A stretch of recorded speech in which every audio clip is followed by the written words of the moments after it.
Hello, welcome back to my YouTube channel. My name is Zhenya, and if you are new here, all you gotta know is that I like to read, and I like to read a variety of books.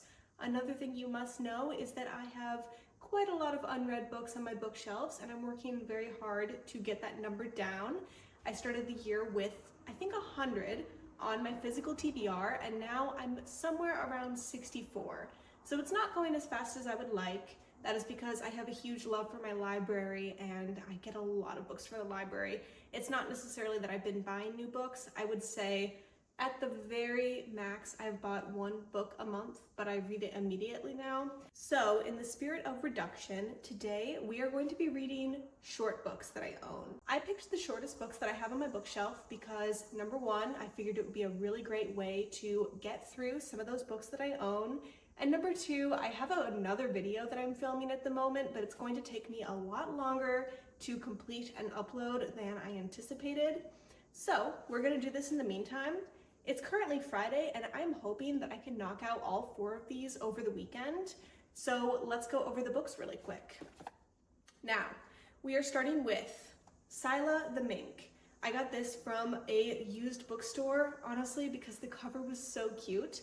I don't know what it's about, but it's a really cool edition. It's 60 cents back in the day. And let's read the back of the book, I guess. Okay, so it says, Syla was a precious 4-month-old mink. She lived in a tiny wire cage and was fed only delicate bits of meat, liver, and fish. Aww. She drank only the purest water until one warm September night when she escaped into the wild English countryside. It was the first time she'd ever been outside her cage, and now in the short time before winter, she had to learn everything about hunting and defense a small animal has to know to stay alive. Wait, this is gonna be so cute. Oh my goodness. This book is only 136 pages, and I could see myself totally getting sucked into this. So that'll be the first one that I read. I'm thinking that the next one is Minor Detail. I don't know too much about this, but it is a fiction. Let's see. Okay, let me read a little bit from the inside cover. In spare and haunting prose, Minor Detail cuts to the heart of the experience of erasure, dispossession, and life under occupation in Palestine, and reveals the persistent difficulty of piecing together the shards of a narrative concealed by a fragmented history. So this is a fiction, but I think it's going to feel very real and kind of read as if it's a memoir or nonfiction. And I can almost guarantee just by reading that blurb that it's going to pull a lot from reality. And then the final book that I own is another shorty. This one I think will be super easy to read. It is Read People, Understand Behavior, Expertly Communicate. Man, I got this book for Christmas. I do not like what it's called or the description. That just reads so clunky to me, but I'm going to give it a shot. It looks like it's easy to read in the sense that there's a lot of diagrams, and this is a nonfiction. I don't know what I'm gonna get out of this, but I'm looking forward to it. These are all shorties, and I'm hoping to get through them super quick. So, without further ado, I'm going to start Syla the Mink.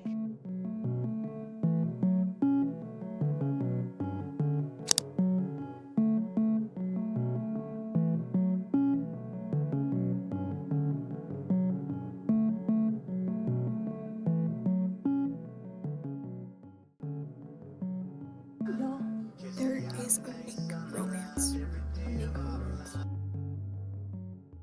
I am getting ready to finish Syla the Mink. I have maybe 20 pages left, but I realized I haven't actually verbally updated you about my reading so far of it, and it is so good. I'm really loving this book more than I expected to, especially for such a short story.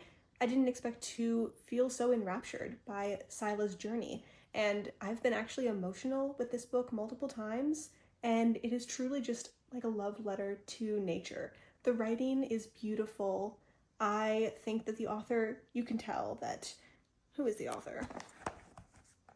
The author is Ewan Clarkson, and you can tell that they love minks, first of all, and they love the life cycle of nature and how everything relies on each other in ways, and everyone is connected out there in nature, all the animals, and just the way that it is written is so beautiful. And I'm really excited to finish the book, so I'm going to do that now. You can't see my tears, but this was devastating. I cannot believe that this little Mink made me cry 5 times, and because of that, this book is getting 5 stars. Well, definitely for more reasons than that. I just think the author wrote about nature so wonderfully, and the entire book was summed up very well in the final paragraph, and I wish I could read it, but it does kind of spoil it. But it was a lovely book, and yeah, I'm so glad I read this. Highly recommend it if you can find it. I don't know if this book exists or is sold anymore. It was in the very bottom of a pile in an old thrift bookstore, but if you can find it, recommend it for sure. Okay, it has been a week, I will admit. I have been in a little bit of a reading slump. I think that the 5-star read could have been the culprit, but also I've been super busy. And I don't know, something about short books, I just feel like it's a little bit difficult to get hooked into them sometime. But just an update, I have been reading Minor Detail and I am really enjoying it. Like I said, I've just been busy, hence why I haven't finished it, but it is a very slim book. It's just very powerful and overwhelming, and it's not really a joy to read, but I would say that it is a necessary read. So I am 85 pages in, and it's only 105 pages. I'm almost done with it, but I'll tell you a little bit about what this book is about. So this book is Minor Detail. It is by Adania Shibli, and it is told in 2 parts. The first part is told from the point of view of an Israeli soldier, and the second is told decades later by a Palestinian woman. Both stories sort of parallel each other, and they have small details that mimic each other, but they are separate in their own ways, especially because they are told from opposing ends of the war and people who have very different viewpoints. The first part is set right after the War of 1948, which was the Arab-Israeli War, or often called the Nakba, which is Arabic for catastrophe. We are right after the war ended, and the Israeli soldiers have killed everyone, all of the Romanian Palestinians, except for one remaining teenage girl, who they just do brutal things to. They're unmentionable. They really assault her and treat her horribly, and you have to see that through the eyes of one of these soldiers. So the first part was very tough to read. So if that is something that's triggering for you, I don't know, maybe stay away from it or just go in with caution. And the second part is set many years later. A Palestinian woman hears about this murder, and she is tied to this minor detail that the day this young girl was murdered was, I think, a day before her birthday, or something along those lines. I actually forgot the detail. I read that a week ago. She's basically taking a nosedive and committing to really discovering what happened.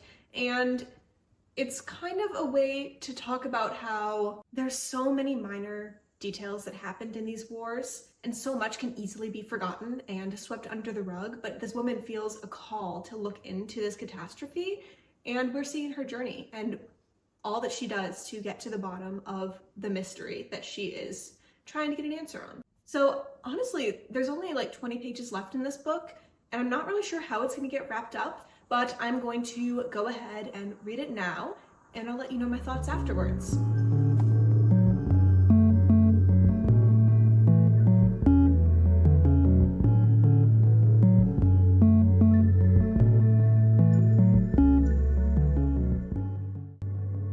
Oh, it's over. Oh no. Oh wow. This book is so powerful. I highly recommend that you read it. I think that it is a great way to sort of dive into the history of the Israel and Palestine conflict and the genocide. It is a fiction, but I know that so much of this story is true and mimics the experience that many have gone through.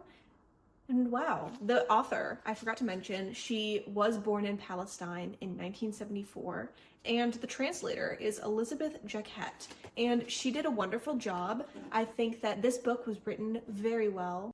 I would definitely rate it a high 4 stars, maybe somewhere around a 4.5, a 4.75. I can definitely see myself going back and rereading this one soon, because I know that there are so many distinct parallels between the two stories that I didn't catch on this first read, and it's short enough that I would be able to go through and really analyze it well, write some annotations, and sort of do a compare and contrast, because I know that there was a specific reason the author chose to start the book from the point of view of an Israeli soldier who is committing terrible crimes, but I can't put my finger on the exact reason at this moment, so I would love to go and dissect it. And yeah, I would highly recommend you read this book. I'm glad that I own it, so I can go back and reread it one day. And right now, that is all I have to say on minor detail. Okay, I think the next book I'm going to read is Read People, Understanding Behavior, Expertly Communicate. No idea who this is by. Where's the author's name? Oh, by Rita Carter. Fun fact, I can't read people and I'm constantly overthinking. And I'm a very anxious girl, so I always am just assuming that people are thinking the worst of me, no matter what.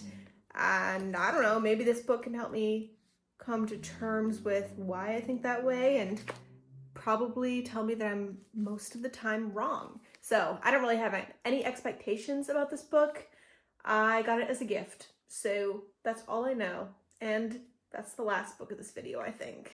Okay, you're about to see a jump scare because I was in the hospital for an allergic reaction, so no videos of me talking about this book, but I found this to be a very well done overview of the basics of psychology and understanding human behavior patterns.